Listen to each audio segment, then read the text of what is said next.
Ada seorang nenek yang menjalani hidupnya dengan penuh kesulitan. Namun, seiring bertambahnya usia, kehidupannya juga semakin baik. Dia sangat bijaksana. Kehidupannya juga sangat bebas. Bebas dari apa? Jeratan noda batin. Suatu hari, di kantor cabang Zhuzi Taipei, dia mendengar saya mengulas tentang sutra Vaisaya Guru. Orang yang berkemampuan tajam dapat langsung tersadarkan meski hanya mendengar sepenggal sutra. Kebetulan dia mendengar Dharma pada bulan 7 Imlek. Saya mengulas bahwa bulan 7 Imlek merupakan bulan penuh syukur, bulan penuh berkah, dan bulan bakti. Inilah yang saya katakan pada saat itu. Saya juga mengimbau orang-orang untuk melenyapkan kepercayaan pada tahayul. Mengapa pada bulan 7 Imlek kita harus membakar begitu banyak kertas sembahyang? Pada saat itu, saya mulai menyosialisasikan konsep pelestarian lingkungan. Saya merasa bahwa membakar kertas sembahyang bukan hanya pemborosan, tetapi juga menimbulkan polusi dan merupakan tindakan yang didasari kepercayaan pada tahayul.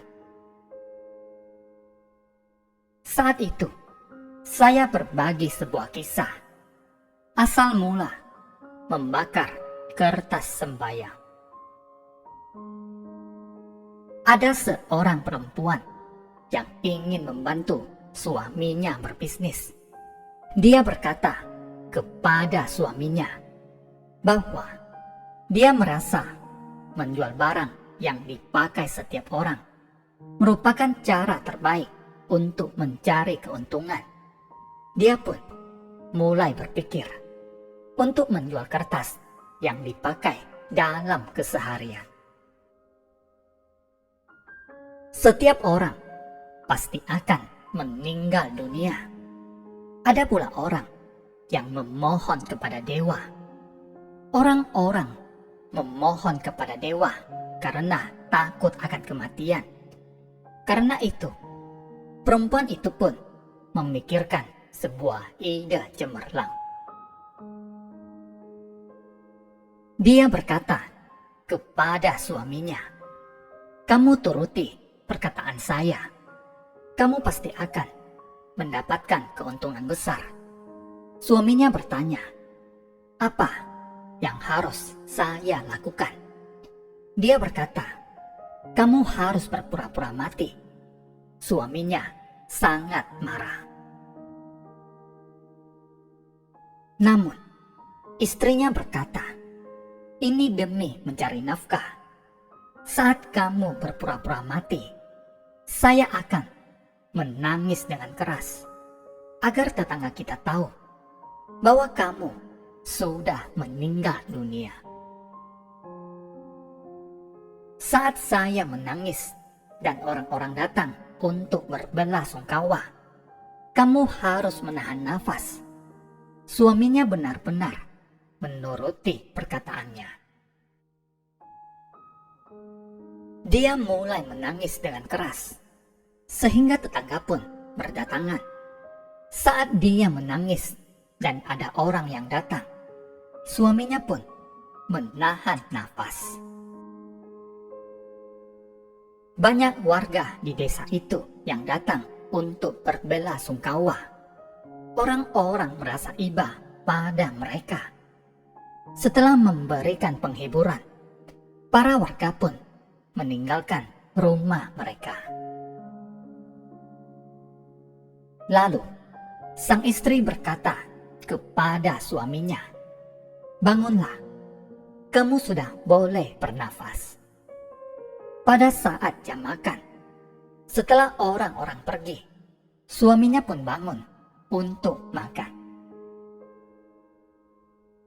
Setelah 7 hari berlalu, sang istri berkata kepada suaminya, "Semakin banyak orang yang datang, saya akan menangis semakin keras. Jika saya berkata, saya telah membakar banyak kertas sembahyang untuk membentangkan jalan agar kamu dapat kembali, maka kamu harus mulai bergerak. Saat kamu bergerak, saya akan membuka tikar yang menutupimu dan bertanya, apakah kamu sudah kembali? Kamu harus segera bangun dan berkata kepada setiap orang, iya, saya terus berjalan di dalam kegelapan tanpa tahu arah. Saat saya sudah berjalan sangat jauh, tiba-tiba saya mendengar suara orang memanggil saya dan melihat sebuah lentera. Saya lalu berjalan mengikuti lentera itu. Saya lalu terus berjalan mengikuti lentera itu. Lalu sang istri berkata, benar, itu adalah lentera ujung kaki. Lalu suaminya kembali berkata, semakin lama jalan yang saya tempuh semakin terang. Demikianlah saya kembali ke sini. Sang istri kembali berkata, itu karena saya membakar kertas sembahyang untuk membuat jalan sehingga kamu dapat kembali ke sini. Dia berkata kepada setiap orang, setelah seseorang meninggal dunia, kita harus membakar kertas sembahyang untuk menyalakan lentera ujung kaki agar mendiang dapat menemukan jalan kembali. Ide perempuan ini menjadi sebuah legenda dalam kepercayaan tradisional dan terus berkembang menjadi sebuah tradisi dan budaya. Saat saya mengulas kisah ini, nenek itu mungkin mendengarnya. Usai mendengar kisah ini, dalam perjalanan pulang, dia berkata kepada putra dan menantunya, kelak kita jangan membakar kertas sembahyang lagi. Sungguh, kita harus memiliki kebijaksanaan dan keyakinan benar. Janganlah kita percaya pada tahayul. Sesungguhnya, memberikan persembahan pada bulan 7 Imlek berkaitan dengan Ananda. Dahulu, sebagian besar anggota Sangha menjalani masa farsa dari bulan 4 hingga bulan 7 Imlek, hingga pada tanggal 15 bulan 7 Imlek. Setiap anggota Sangha merasakan kedamaian fisik dan batin. Selain itu, kebijaksanaan mereka juga bertumbuh karena telah mendengar ajaran Buddha. Setiap anggota Sangha memperoleh banyak pencapaian.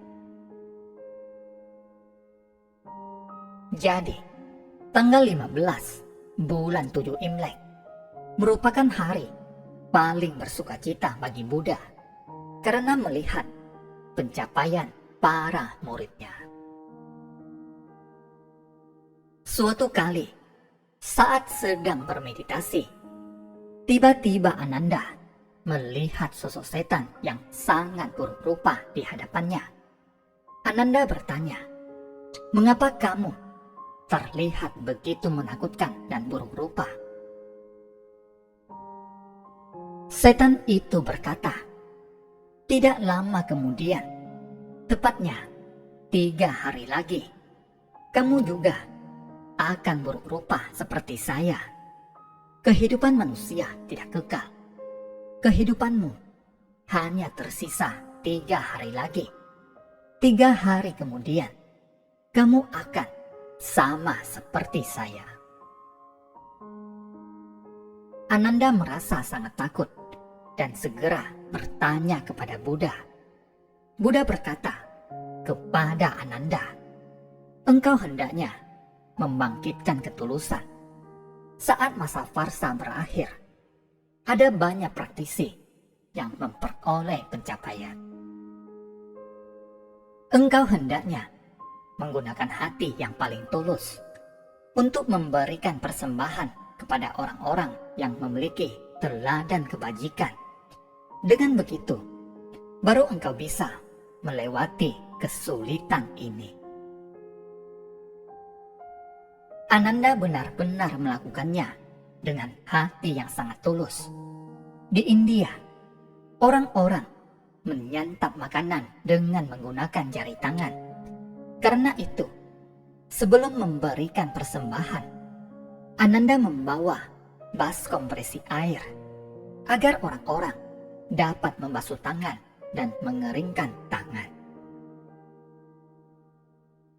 Karena itu, kini saat orang-orang mengadakan upacara penyeberangan, di bawah altar selalu ditaruh sebaskom air dan sehelai handuk.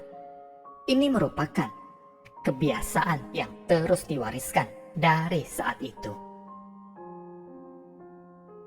Namun, saat itu merupakan zaman Buddha masih hidup.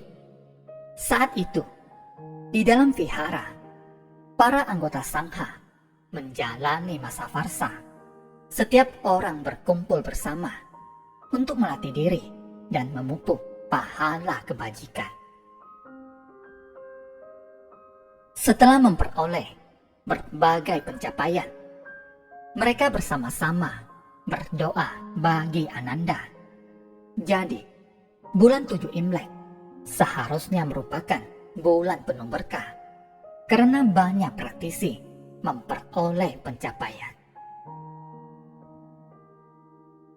Tanggal 15 bulan 7 Imlek merupakan hari bersukacita bagi Buddha karena para muridnya memiliki banyak pencapaian. Jadi, bulan 7 Imlek seharusnya merupakan bulan penuh syukur dan berkah. Sesungguhnya, setiap hari dan setiap bulan merupakan hari dan bulan penuh berkah. Asalkan kita berpikiran baik dan melakukan hal baik, maka setiap saat akan penuh berkah. Terima kasih. Semoga bermanfaat.